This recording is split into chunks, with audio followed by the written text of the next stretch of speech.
Hello, everybody. Welcome to the Dead Money with Dan Arfman podcast. Like and subscribe to the channel because you need this. Your life needs this, and you'll never live without it. Ugh. All right, so since we got the World Series of Poker just around the corner, I figure we should talk a little bit about tournament poker. I still haven't played since my last episode. I still don't give a shit, but it's coming back soon. I can feel it. Any day now. Any day. Well, where to begin about tournaments? I mean, what can I say? I have not bought into a tournament in 13 years.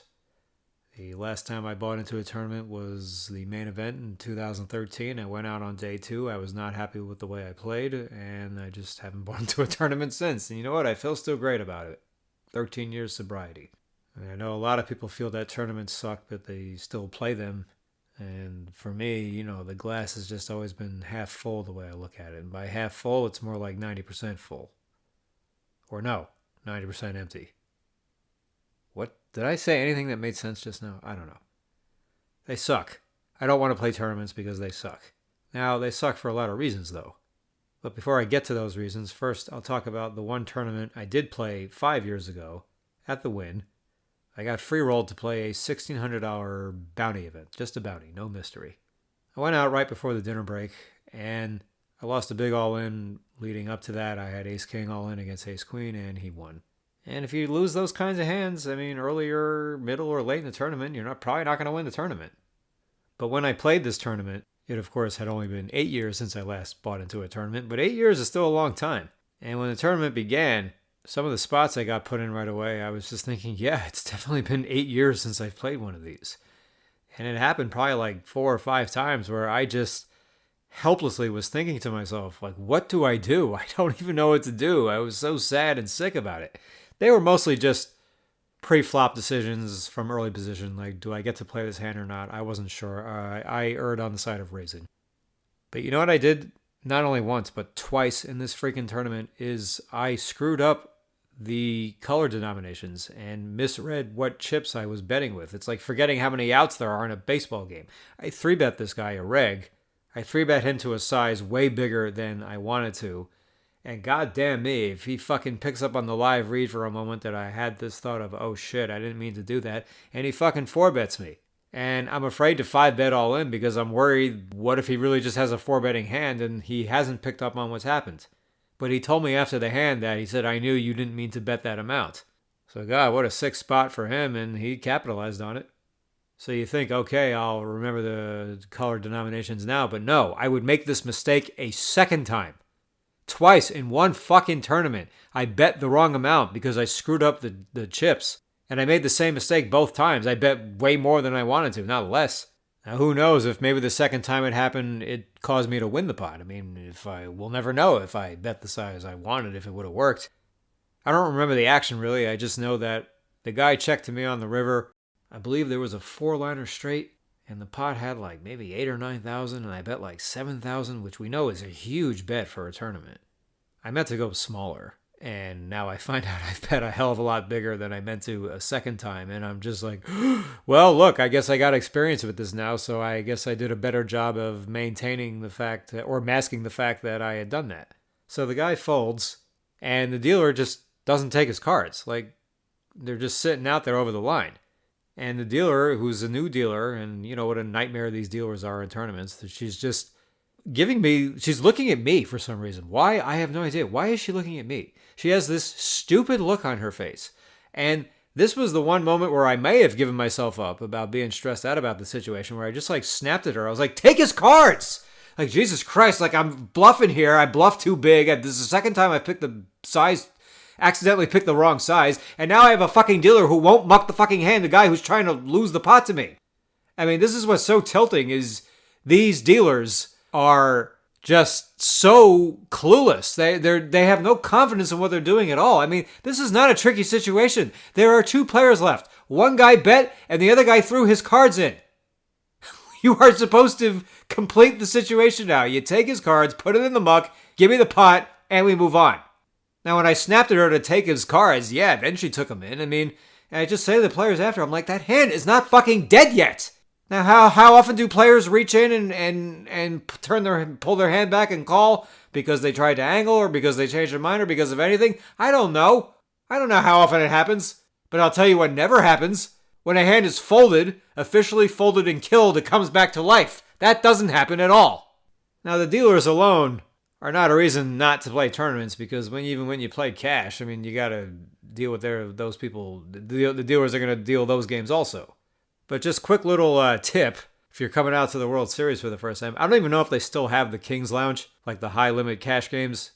I dealt those for a couple of years in 2018 and 19, and I think 2018 might have been the first year they started doing this. They would only put the better grade dealers in the King's Lounge, the high-limit games charging $12 a half hour. They had rules going on that they would let any dealer in to start, but if any one of them gets removed that day because a player complains, they never let them back in. So you are at least going to get the best the World Series of Poker has to offer if they still even run those games. But anyway, now I'm going to talk about some of the reasons why I really don't like playing tournaments. I mean, and why the glass is 90% empty to me. Now, the World Series of Poker, I believe, pays 15% of the entrance, which is a lot better than 10. And I think a lot of tournaments around the country and probably the world still probably only pay 10%. I know a long time ago it was only 10%. And I've always felt it should be at least 20%. At least. And most importantly, that the payouts be just insanely more balanced. I mean, I'm just so fucking put off by how fucking deep you have to run in these things to really get the big, fat, juicy Wagyu payday. Anytime I talk to this about somebody, the simplest way I put it is, you got the World Series of Poker main event, you got 10,000 people showing up, you got 10 million going to the winner, and you got 1 million going to the ninth place finisher, the first guy to get knocked off the final table. So the guy who comes in first bested 9,999 people. And the guy who came in ninth bested, 9,991 people? All right. Those numbers are pretty close together, aren't they? You're telling me with a straight face that the guy who came in first place achieved 10 times the amount the ninth place finisher did? That's 10 times the achievement? I mean, look, the winner of the tournament, hey, great job. You should not be getting anywhere close to that amount of money. It's just insane. This is insane. I'm thinking about the guys who come in like 250th place, the guys who come in 75th place. These people should be seeing some real money. But it's just like, you can have a really deep run, come in like 15th place, and yeah, you're going to win a ton of money, but it's still going to feel awfully small looking up at first place.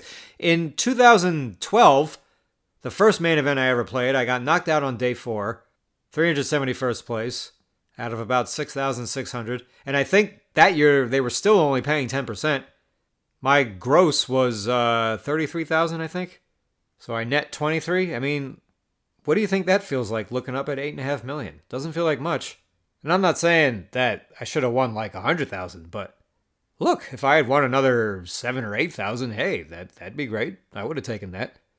I didn't sell any action for that tournament. In fact, I never sold action for any tournament. I mean, if I'm going to throw $10,000 into one tournament, yeah, technically, if I'm going to be perfectly sound with bankroll management, yeah, I shouldn't be doing that. But the main event is the main event. It's the best tournament in the world. I hardly ever going to play this throughout my life. And if I'm already putting up 6,000 or 7,000, I mean, when I was playing 10, 20 on a pretty regular basis in those times, I mean, what is another fucking 3,000 at this point, okay? I don't want to make a huge fucking run and then owe $750,000 to people. Now, yes, I know it's a good problem to have, but when you're already thinking to yourself, what's another fucking 3,000 to risk? Later on in life, you're just always going to be kicking yourself. Why the fuck did I sell action? Why don't I just take all of it? But this isn't really that important. What is important is I just don't like the idea of giving so much fucking money to first place. But this is what they showed you on TV way back in the day when ESPN did an amazing job of selling people that you could be the next champion, showing the piles and piles and piles of cash on the table and having these chips mountain high in million colors just all the way up to the ceiling. You know, and they would come in and dump $2.5, $3 million on the table for the first place finisher, whether it was Moneymaker and Farha or whoever was playing. I mean, if that number was cut in half, are you telling me that's not going to look like a lot of fucking cash to you anyway? So if there's number one thing for me to point to, this is it. It's the fucking payouts. They're ridiculous. You need such a huge sample size to realize your equity in tournaments that I'm just scared to even try. I'm so scared of under-realizing equity that I don't even want to do it. Not to mention the EV on your emotions are absolutely dreadful. You spend most of the time playing tournaments losing.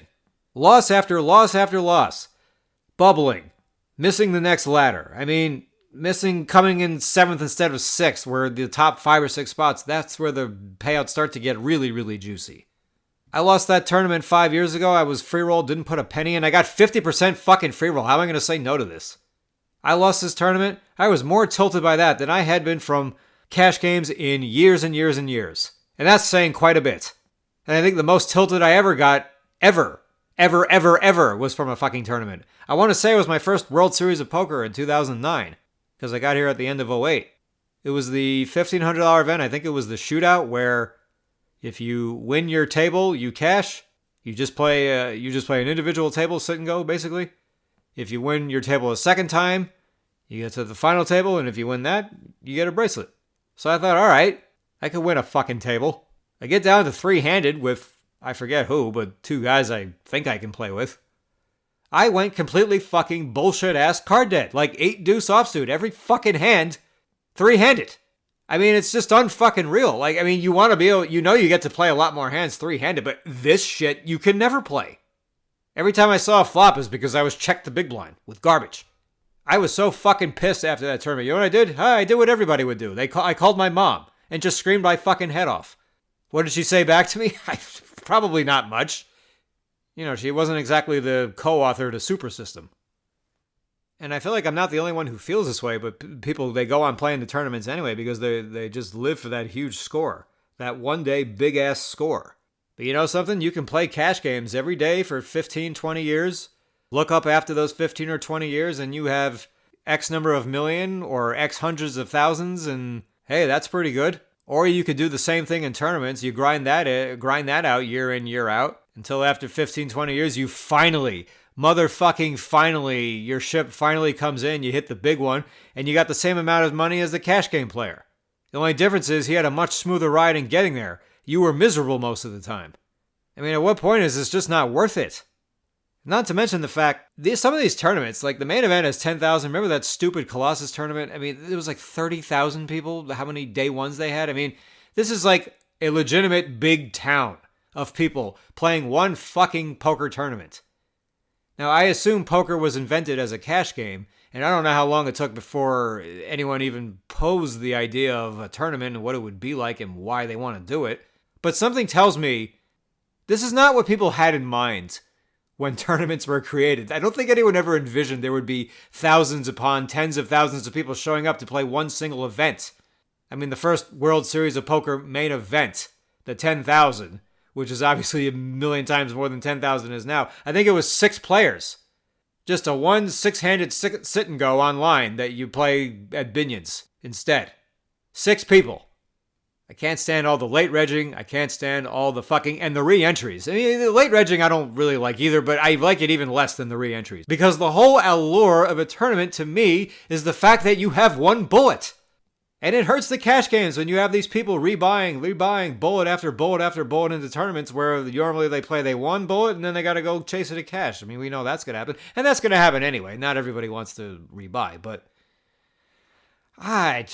they just are exploiting the fuck out of everybody, and they're fucking try and get their nut, win big, and go home mentality. I mean, that's the mentality of so many Americans.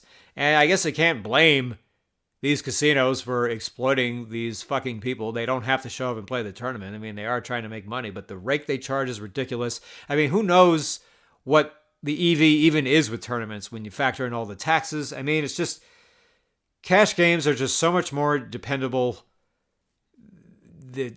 You have total freedom over everything. I mean, and look, you become a much better poker player too. You know, cash game players, they're the unsung heroes of poker. I mean, they're celebrated a whole lot more now these last bunch of years with all the live streams. But there are plenty of others who don't play on live stream, who are just under the radar, making a good living, You never find out who they are, especially internet players. And they're great players. And they're a million times better than the jokes you see winning bracelets on TV. Deep stack poker is what makes the game interesting. And the deeper you are, the more room for maneuverability there is. And there's just so little of that in tournaments. And it's this helpless feeling. You're sitting there with these fish, but you only got like 20 big blinds. I mean, there's nothing you can do. What is it? Barry Greenstein said, he said tournaments are like a lotto ticket with a little bit of skill. Whether he's right or not, tournaments are just not a particularly bright investment, okay? I mean, I've only played a few dozen, so I've only gotten in the money or near the money so many times, but when I have, yes, I can see that these are actually very exciting and very interesting. Yes, I'm not saying that they don't offer any thrills whatsoever. Obviously, that's not the case. The question is, are they worth it? And then you think about some errors you might make in tournaments in the late stages, and those are going to stay with you forever. Now, when I went out on day 4 in 2012, it folded to me. I had pocket sixes in the cutoff. I jammed. The small blind woke up with aces. And I don't even remember how many big blinds I had. I could have had as few as 15 or as many as 25. Whatever it was, I know I wasn't that deep. I mean, I think I did what a lot of players do, and that is underestimate what their stack is still worth. That even if you're only down to 10, 12, 13, 14 big blinds, I mean, you may have to shove whatever you go with, but like you can afford to wait. I think it was a situation where I may have just punted, but I don't know, and I'm never going to know because I don't even remember how many blinds I had, and that's a huge mistake in and of itself. But if you're going to run far in any tournament, no less the main event, I mean, well, you're taking that kind of risk. I mean, you cannot make those mistakes. There's no margin for error. So that certainly becomes the skill of the game. I mean, in tournaments, there are so many spots where you just have a clear-cut decision and there's nothing to debate and you just have to know what the decision is. In one sense, that makes the game simple, but in another sense, it makes the game very hard because you can't fuck anything up. I mean, you fuck up once or twice and boom, you're done. Now, when I had Mike Zulker on here last year, and we're going to have Mike on again before the series starts, he was talking about some of the things I've been talking about today, and that is he's acknowledging that the money in tournaments in the EV is not as high as he thinks it would be for the cash games he plays and for cash games a lot of people play. But he's talking about the glory. And he said that this is the feeling that every poker player is chasing the most, is when you win a tournament, is when you bested this entire field of people, got every chip in the room. That makes you feel on top of the world. And that is ultimately the feeling that players are chasing. And in spite of the fact that I don't play tournaments, yeah, I see what he means. I'm sure that's true of a lot of players, tons of players. But he was at least realizing that, like, this is what he's playing for more so than the money. Like, obviously he's playing for the money too, but he realizes that there's a lot of things getting in the way of you making real money at tournaments. And that if you can make it, great. But what means even more to him is just getting the notoriety of it and just having the glorious feeling of winning a tournament. I mean, look, it is going to look sexy if you're playing on TV and there's people all over the world, people you grew up with who don't know you anymore but knew you back a long time ago, and they start hearing about how you're making this deep run. Yeah, I can see the appeal to that. It's easy to feel that being exciting. And when I first got into poker at October 2003, I mean, the first bunch of times, I don't know how many times, but more than a few times, first times I played poker, I'm playing in the form of sit and go, because this is all I knew. This is all we saw on TV, and this is all I knew. But when I heard about this thing called cash games, and we're playing with chips that are worth actual currency, at that point I thought, oh, fuck yeah, this is way better. This is way more interesting. And that's another thing tournament players never have to think about in a tournament. These chips are not worth currency. And when they're playing cash, when they go over to cash, as a lot of tournament players do, they suck because they have big egos. And when they're losing, they're not just down chips in the event. They're down actual money. And that's a very different feeling. And a lot of them have a hard time dealing with it. And you see the mistakes tournament players make in cash games. How many big blinds they lose with certain hands at certain spots, which is just way, way, way too many. Where it'd be fine in a tournament when you're only losing a small number of big blinds. But like some of these spots where you see them put 150, 200 big blinds in, it's like you're out of your fucking mind for even thinking about that. So there's a lot of tournament players I don't fucking have that much respect for. I mean, fuck them. They're fish. They're fish who think they aren't fish. That makes them even bigger fish than they'd already be if they didn't think so much of themselves. They don't know when to quit because that's a feeling they're not used to ever having to deal with. Obviously, a tournament, you play till you're knocked out or when they tell you to go home. Now, one thing I'll say about tournaments is you can't seat change like you can in cash. You can't table change like you can in cash. So if you're at a tournament with a tough player, I mean, look, this is part of the deal. You got to go through these types of players and you can't run and hide from them. Cash games, there are things you can do to neutralize an edge a player may have over you. Number one, you can leave the game, go to a better game, or you can put him on your right and take away his positional advantage. And if you do that, all right, then your EV in that seat is definitely better than the one you were just sitting in. And tournament players don't have that luxury. But other than that, I mean, cash game poker clearly develops a lot more skill. And there's a lot more thinking involved. And, the ICM advanced business about what hands to fold when you get near the bubble. I mean, we know how valuable that stuff is. It also takes a little bit of the magic away. Like when you got guys folding queens because they're right near the bubble, and it's just like, what? I mean, you can understand it though. I mean, look, people are not in this to take some unnecessary risk and wind up with nothing, Sometimes they just want to get over the hump first. And I think Doug Polk did a hand a few weeks ago about Kristen Foxen folding kings at the final table because of a situation like this. And she would have won a massive pot had she just gone with it. And she probably could have just gone with it anyway. But ICM. Who wants to fucking watch this? She still did well in the tournament, though. So my advice is to any new poker player or someone who's on the fence about playing tournaments and how many they're going to play, if they're going to play, my advice is don't fucking worry about this garbage. Okay? You're going to end up so disappointed so often. And anything short of winning the tournaments, you're probably going to feel sick about something. I mean, it just goes to show that the money doesn't even mean anything. And you can't play for the money if you're playing poker. You got to play for the game. I mean, I know you're playing for the money. We know you're playing for the money, but if you're not playing for the game, the money won't mean anything to you. I mean, who wants to wait their whole life just to come in second place at a tournament and still feel shitty about it because they wish they had done this instead of this, and now they're thinking how they would have won, they would have had the prestige, they would have had the trophy, the photos, the article, the this or that, plus all the extra money.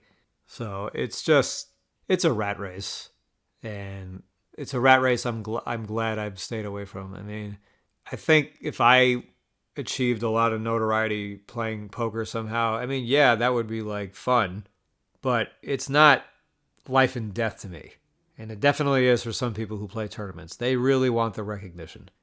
And I figure if I'm going to get the recognition, then I'm going to get it one way or another. Then I'm going to get it somehow. I don't need to force it and choose the way that's probably the easiest way to get there, which is winning a tournament, which is not that easy. But if you do win a tournament, it will give you some instant recognition. And I'm sure I would have a lot of fun with it too.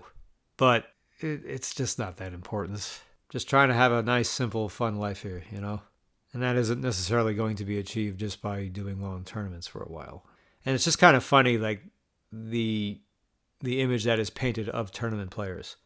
They have all these gross winnings, but you hear all these stories. You look under the hood, you hear all these stories. They owe money to this guy, they owe money to that guy, they sold pieces of themselves. I mean, the gross winnings you see online, it just tells you it's a small snapshot of what the picture could look like.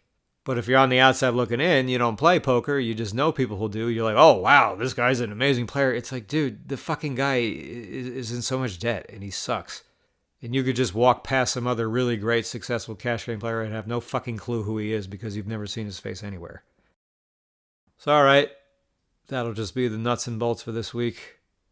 World Series starts, I guess, in around 10 or 11 days. I don't know what it is, but I'm going to get out to cash soon. I got to get back at it. I can't get rusty, so thanks, guys. We'll talk to you soon. See you next time.